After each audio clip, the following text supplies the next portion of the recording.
नमस्कार दोस्तों, स्वागत है हमारे YouTube channel YT Surajgarh vibes में। आज का व्लॉग बहुत ही स्पेशल होने वाला है क्योंकि मैं बात करने वाला हूं अपने पापा श्री सज्जन कुमार जी शर्मा से। आज हम लेंगे उनका एक छोटा सा इंटरव्यू, जानेंगे उनके जीवन के बारे में, उनकी लाइफ, उनके प्रोफेशनल लाइफ, उनके परिवार, ससुराल और उनके गांव सूरजगढ़ के बारे में। हो सकता है इस इंटरव्यू से मुझे, मेरे बच्चों को और आप सबको भी कुछ चीज़ें सीखने को मिले या जानने के लिए मिले। चलिए तो फिर स्टार्ट करते हैं। तो फ्रेंड्स, ये है मेरे पापा श्री सज्जन कुमार जी शर्मा। सूरजगढ़ में हमें लोग और मेरे पापा को लोग सज्जन कुमार जी घाघशान के नाम से भी जानते हैं। तो चलिए शुरू करते हैं अपना इंटरव्यू सेशन। कैसे हो पिताजी? बिल्कुल ठीक। हाँ, चलो चलो इंटरव्यू अपन स्टार्ट करें उससे पहले थोड़ा सा आपके परिवार के बारे में जानते हैं कि आपके पिताजी का क्या नाम है, वो क्या करते थे और आप कितने बहन भाई हो, थोड़ा सा उनके बारे में बताओ। मेरे पिताजी का नाम रामविलास जी शर्मा। वो पीबी हाई स्कूल में 1950 में आए थे। अच्छा। हाँ, और उसके बाद में 1956 में वो प्रिंसिपल बन गए थे। उन्होंने अपने कार्यकाल में बहुत ही अच्छा डिसिप्लिन रखा और उनके समय में पीबी हाई स्कूल राजस्थान में कबड्डी और वॉलीबॉल में फर्स्ट आई। अच्छा। हाँ, तो वो रिटायर कब हुए वहाँ से? रिटायर हुए वो 1971 में। तो 1950 से 1971 तक वो पीबी हाई स्कूल में रहे। हाँ। अच्छा, और उसके बाद 1971 के बाद भी उन्होंने कुछ काम किया? हाँ, किया उन्होंने। पहले आगरा, यूपी में आगरा है, आगरा के पास फरे है, उसमें इंटर कॉलेज के और ये सेक्रेटरी रहे। अच्छा। हाँ। ठीक। और उसके उसके बाद में बल्लभ, ये सेवानिवृत्त होने के बाद की बातें हैं। और उसके बाद में आए बल्लभगढ़। अच्छा। Ballabhgarh Agrawal higher secondary school थी, उसमें हेड मास्टर रहे। अच्छा। और उसके बाद में कोटा गए। कोटा में भी उन्होंने कार्य किया। ठीक है। तो थोड़ा सा अब आप अपने बहन भाइयों के बारे में बताओ। आप कितने भाई हो, कितनी बहन हैं आपके? हम 5 भाई 1 बहन। अच्छा। बड़े भाई साहब का नाम ओम प्रकाश जी शर्मा, वो जयपुर महापरा में रहते हैं। जो 2 नंबर के सत्य प्रकाश जी, वो भी जयपुर में खातीपुरा में रहते हैं। उनका 1.5 साल पहले देहांत हो गया था। अच्छा। और 3 नंबर पर सविता प्रकाश जी शर्मा, वो अहमदाबाद रहते हैं। उनके पूरे परिवार अहमदाबाद रहते हैं। और 4 नंबर पर मैं हूँ, मेरा परिवार गुड़गांव में रहता है। हाँ, मतलब हम लोग गुड़गांव में रहते हैं। हम लोग गुड़गांव में रहते हैं। और मेरे से छोटा है सुनीति कुमार, वो भी जयपुर में रहता है। अच्छा। और आपकी बहन? बहन कलकत्ता, बहन का परिवार पूरा कलकत्ता रहता है। बहन का 2 साल 3 साल पहले देहांत हो गया था। अच्छा, ठीक है। तो आपकी जो माता जी थी उनका क्या नाम था? जानकी देवी। तो उनका स्वभाव कैसा था? मतलब स्वभाव बहुत ही नॉर्मल और शांत स्वभाव की थी। और आपकी दादी जी, मैंने सुना वो बहुत। हाँ, दादी जी का कड़ा स्वभाव था। और आपके दादाजी का? दादाजी नॉर्मल थे। दादाजी का क्या नाम था? गजानन जी शर्मा। अच्छा। तो गजानन जी, रामविलास जी और फिर आप 5 भाई। अच्छा। और मैंने सुना है कि दादाजी जो थे, मेरे दादाजी, वो काफ़ी वेल एजुकेटेड और अच्छा उनका नाम था सूरजगढ़ के अंदर। हाँ, वो शिक्षा में बहुत ही मतलब पढ़े लिखे थे। 3 विषय में एमए थे वो, अच्छा। संस्कृत और गणित और इंग्लिश, अच्छा। 3 विषय में एमए थे वो। उस टाइम पे 3 विषय में एमए करना मतलब बहुत बड़ी बात। बहुत बड़ी बात थी।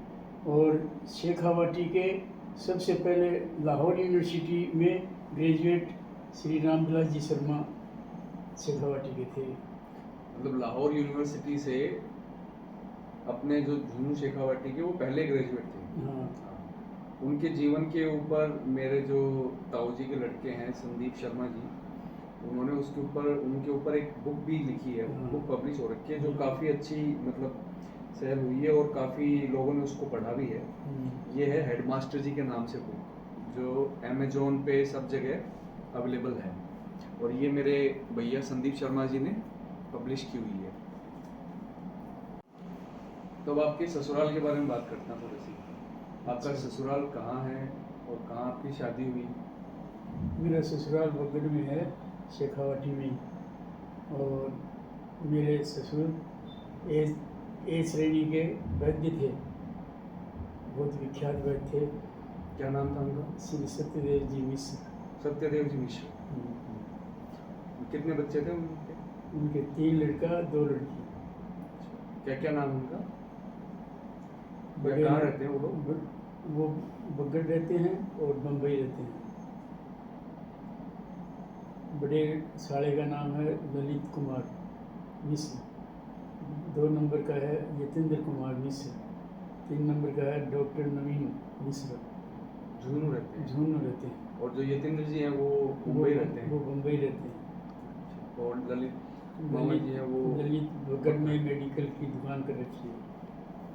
और आपके साली कितनी है? सारी ध्यानी रहती है। चलो अब आपके इमीडिएट फैमिली के बारे में बात करते हैं। आपकी फैमिली में कौन कौन है?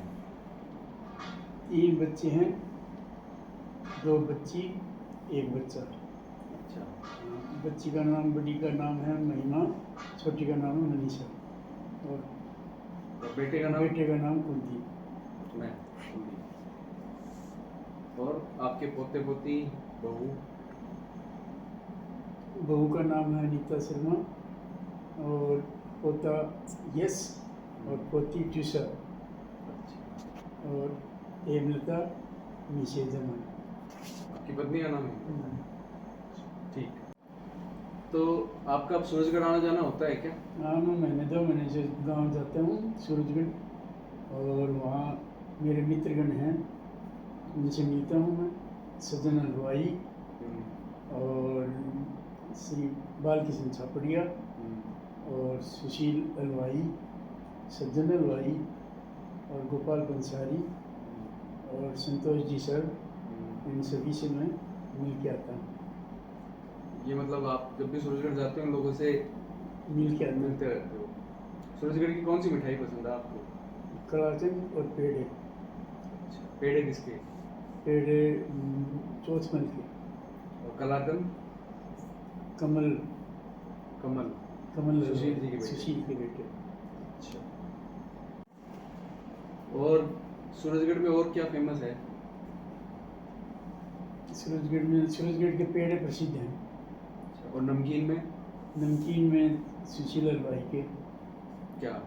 भुजिया, मिक्सचर? मिक्सर। अच्छा। और समोसे? मैंने सुना समोसे ही बहुत फेमस है। समोसे हीरालाल हलवाई, हीरालाल जी के समोसे बहुत फेमस है। हीरालाल का। तो आपने पढ़ाई कहाँ तक की हुई है? High school. हाई स्कूल मतलब 10th क्लास? फिर आपने कहाँ नौकरी लगी आपकी? बिजली बोर्ड में। बिजली बोर्ड में? अजमेर विद्युत वितरण निगम। कौन से साल में? 1979। 1979। और रिटायर्ड कब हुआ? 2012। 2012 में। ठीक है। आप कैसे करते थे उस टाइम पे? कहाँ कैसे कैसे जाते थे? क्या रूटीन रहता था आपका? मेरा सेवा काल में मीटर रीडर का कार्य था मेरा, और मैं गाँव की और शहर की दोनों की रीडिंग लेता था। गाँव में 20-20, 25-25 किलोमीटर साइकिल से जाना होता था। पहले कोई साधन नहीं था, बस का। 20 किलोमीटर साइकिल से जाना, 20 किलोमीटर शाम को वापस आना। अच्छा, बहुत डिफिकल्ट काम है। हाँ। और गांव में जाकर सबकी रीडिंग लेनी, घरों की भी, चक्कियों की भी, वाटर वर्क्स की भी, टेलीफोन की भी, सबकी रीडिंग लेके आता था। पहले मैनुअल होता था सारा काम, बाइंडर के अंदर करना होता था, तो बाइंडर लेके जाना पड़ता था। गांव के अंदर जा जा के वहाँ पे कुओं पे घरों पे जाके मीटर में जा जा के रीडिंग नोट करना, तो ये सारे काम करने पड़ते थे। तो अब ये बताओ कि उस टाइम पे जब आप मीटर रीडिंग लेते थे तो आपका रूटीन क्या रहता था, किस तरीके की दिक्कत आपको आती थी? मैं सुबह 3:30 बजे उठता था। अच्छा, 3:30 बजे सुबह? हाँ सुबह, और फिर कुएं से पानी भरना पड़ता था। हम्म, पानी भर के और नोरे में गाय भैंस रखते थे, तो गाय भैंसों का काम भी करना पड़ता था। वो काम करके और फिर आके घर पर नहा धो के और 9:30 बजे काम के लिए रीडिंग के लिए चले जाते थे। हम्म, और गांव में जाके फिर दोपहर को वहीं खाना खाते थे, वही किसी कुएं पे, कुएं किसी के पर घर या पे? किसी के घर। हम्म, और बाद में शाम को 6 बजे वापस आते थे। तो तकलीफ़ तो होती थी, पहले इतनी सैलरी भी नहीं थी, और बच्चों को पढ़ाना, उनकी रेख देख करना, तो तकलीफ़ तो होती थी उस टाइम में। तो आपके जो तीनों बच्चे थे वो कौन सी स्कूल में पढ़ते थे? टैगोर स्कूल में पढ़े हुए हैं तीनों। अच्छा, ठीक। अच्छा, तो अब ये बताओ कि आपकी जो स्कूल लाइफ थी उसमें आपका कुछ कोई चैलेंज रहा हो या आपको कुछ याद हो, क्योंकि आपके पिताजी प्रिंसिपल थे उसी स्कूल में जिसमें आप पढ़ते थे, तो क्या कैसा रहता था? कोई उसका फ़ायदा था या नुकसान था? फ़ायदा तो पिताजी ने कभी भी नहीं लिया। 6 नौकर थे, लेकिन काम हमारे से ही बच्चों से ही करवाते थे, गाय भैंसों का भी और घर का भी, जिसका सुबह उठ के पानी भरना और है ये सब काम। लेकिन कभी भी, और क्वार्टर दे रखा था तो क्वार्टर में पिताजी कभी भी नहीं रहे, हमेशा घर पर ही आते थे। और 6 नौकर होके भी और बच्चों से ही काम करवाते थे, उनसे नहीं, वो तो स्कूल का ही काम कराते थे। अच्छा, मतलब घर का काम भी करो और और स्कूल का भी करो, स्कूल का होमवर्क भी करो। और घर पर तो आके काम करवाते थे कि खेत में जाओ, गाय भैंस का करो। गाय भैंस का करो, माँ की रोटी दे के आओ खेत में। और फिर स्कूल में जाने के बाद में और पूछते थे ये होमवर्क कर लिया क्या, नहीं किया तो मेज के ऊपर खड़े हो जाओ, और सब बच्चों के हिसाब से ही हमारे भी डंडे मारते थे। हाँ, तो फिर हम आके फिर दादी को बोलते थे कि दादी, चाचा पिताजी ने आज मेरे को पिटाई की स्कूल में। घर पर आके तो काम करवाते थे घर का, और स्कूल में पिटाई करते हैं। जब मेरी दादी ने कहा ठीक है मैं बोल दूंगी। वो भी अपने दोनों फर्ज निभा रहे थे, घर पे वो अपने पिताजी का फर्ज निभा रहे थे, स्कूल में वो टीचर का फर्ज निभा रहे थे, क्योंकि आपको घर पे घर का काम भी करना पड़ेगा और स्कूल में स्कूल का होमवर्क भी करना पड़ेगा। अब ये बताओ कि उस टाइम पे जो स्कूल होती थी या स्कूल के टीचर्स होते थे उनमें, और जो आज आप देखते हो कि आपके पोते पोती भी स्कूल जाते हैं, इनकी स्कूल में और इनके स्कूल के टीचर्स में आपको कुछ अंतर नज़र आता है? दोनों में कुछ डिफरेंस है? बहुत अंतर है। बहुत अंतर है। पहले क्या था कि टीचर भी ये समझते थे कि ये अपना बच्चा है, तो अपना बच्चा समझ के और उसको पढ़ाते थे, और काम नहीं करता था तो उसकी पिटाई भी करते थे। और आजकल के पढ़ाई ऐसी हो गई कि टीचर तो कोई पढ़ाते भी नहीं है, और केवल कॉमर्शियल मतलब पैसे लेने की है बस, कोई पढ़ाई नहीं है। और कोई यदि बच्चे को कोई पिटाई कर दे तो माँ बाप उनको टीचरों को ही कहते हैं कि मेरे बच्चे को क्यों मारा, कंप्लेंट करने लगे। कंप्लेंट करने के तो लिए। आजकल के जो स्कूल्स हैं उनके अंदर टीचर्स के पास राइट्स नहीं है कि वो बच्चों की पिटाई कर सके, और अगर कोई गलती से कोई टीचर डांट भी देता है तो उनके पेरेंट्स पहुंच जाते हैं कि आपने हमारे बच्चे के हाथ कैसे लगाया। जबकि पहले के ज़माने में, इवन हमारे टाइम पे भी, हमारे टीचर्स के पास फुल राइट्स था हमें पीटने का, और वो उनका मतलब मकसद जो पीटने का होता था वो ये रहता था कि बच्चा अपने डिसिप्लिन में रहे, अपनी पढ़ाई पे फोकस करे और अपने लाइफ में आगे बढ़े, ये उनका इंटेंशन होता था। लेकिन आजकल के पेरेंट्स जो हैं वो काफ़ी ऐसे हो गए हैं कि भाई हमारे बच्चों को आप कुछ नहीं बोलोगे। तो ये तो डिफरेंस है। ये और difference फीस आपके टाइम पे आपके स्कूल में कितनी फीस लगती थी? फीस बहुत मिनिमम थी, लेकिन वो मिनिमम भी आज के युग के हिसाब से देखते हुए गरीब बच्चे 2 रुपये भी फीस के नहीं दे सकते थे, अच्छा। क्योंकि 2 रुपये भी उस टाइम में बहुत ज़्यादा थे। तो उसके लिए भी हेडमास्टर को सिफारिश करते थे कि साहब मेरे बच्चे की फीस माफ़ करो। अच्छा। तो वो करते थे, गरीब बच्चों को किताब भी उस देते टाइम थे। पे मतलब 2 रुपये फीस भी लोगों के लिए काफ़ी मुश्किल होता था, क्योंकि हर घर में सबके 4 5 या 6 7 पता नहीं कितने कितने बच्चे होते थे।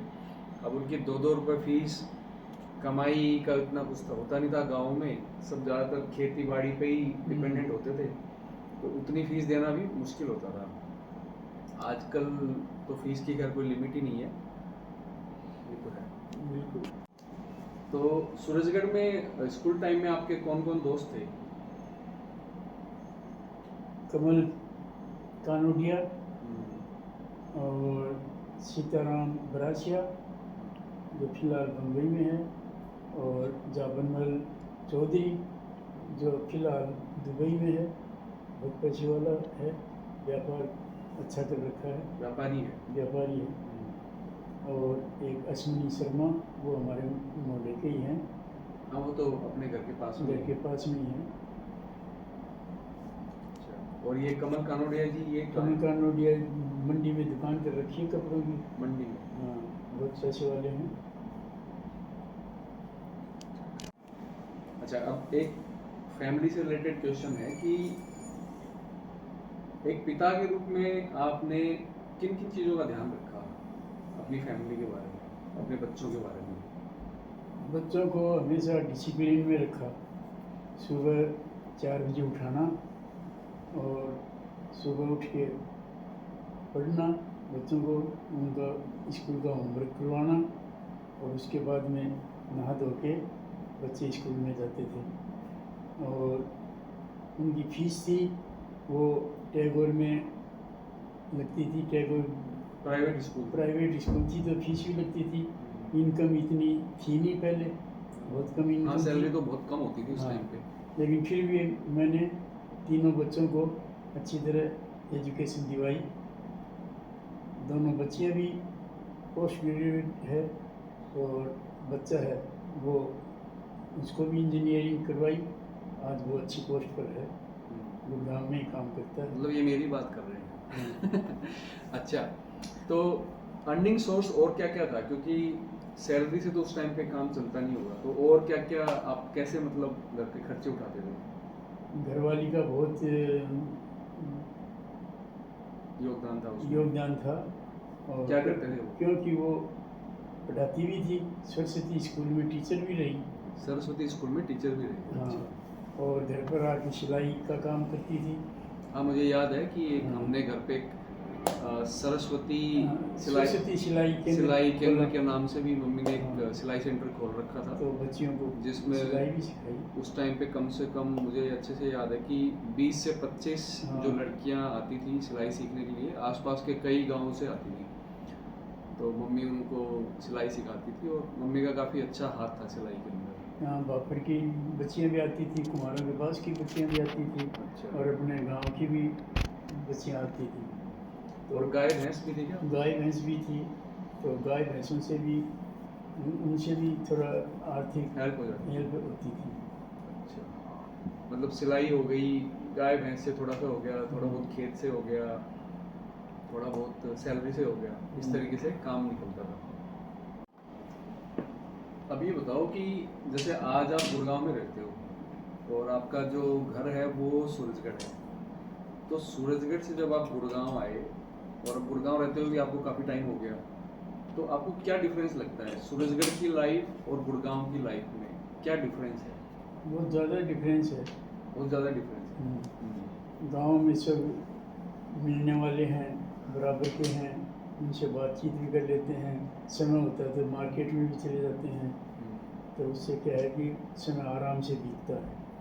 गुड़गांव में क्या है कि किसी को किसी से मतलब नहीं है, मतलब सोसाइटी में सब अपने अपने काम में मस्त रहते हैं, और किसी से सुख दुख में भी कोई नहीं है, किसी को किसी की परवाह नहीं है। परवाह नहीं है। शहरों में सब अपने अपने फ्लैट में बंद है और आपका फंक्शन है तो आप अपने घर के अंदर क्लोज्ड एनवायरनमेंट में आप अपना फंक्शन सेलिब्रेट कर लेते हो, जबकि गांव में छोटे से छोटे फंक्शन, बड़े से बड़े फंक्शन में भी सुख में दुख में बहुत ज़्यादा इकट्ठे होते हैं आदमी भी। सब लोग एक दूसरे के घर आना जाना वो सब करते हैं, ये तो फैक्ट है।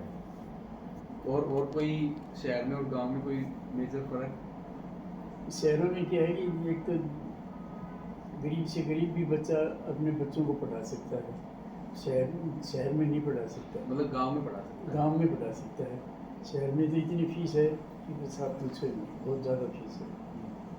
मतलब महंगाई बहुत ज़्यादा? महंगाई ज़्यादा है, और गुड़गांव तो बहुत ही ज़्यादा महंगा है। गुड़गांव तो महंगा है। अभी बताओ कि जैसे आप आज गुड़गांव में रहते हो अपने पोते पोती बेटा बहू के साथ में, आप सब लोग एक साथ मिल के रहते हैं लोग, तो आपका कैसा एक्सपीरियंस है? मतलब आपको कैसा लगता है गुड़गांव में रहना? बहुत अच्छा लगता है, बच्चों के साथ रहने में आनंद आता है। और पहले के रहन सहन में और अब के रहन सहन में बहुत ज़्यादा अंतर हो गया। अब मैं बढ़िया महसूस करते हैं। पहले इतने गांव में तो आप जानते हैं, इतनी सुविधा भी नहीं थी और इतने पैसे भी नहीं थे। आज भगवान की दया से सब काम अच्छा है और बच्चों की आर्थिक पोजीशन भी अच्छी है और अच्छा खाना, अच्छा पहनना, सब बढ़िया है। एक इम्पोर्टेंट क्वेश्चन कि आपकी लाइफ में आपकी जो श्रीमती जी हैं हेमलता जी, उनका क्या योगदान रहा या कैसा योगदान रहा? उसका भी बहुत योगदान रहा।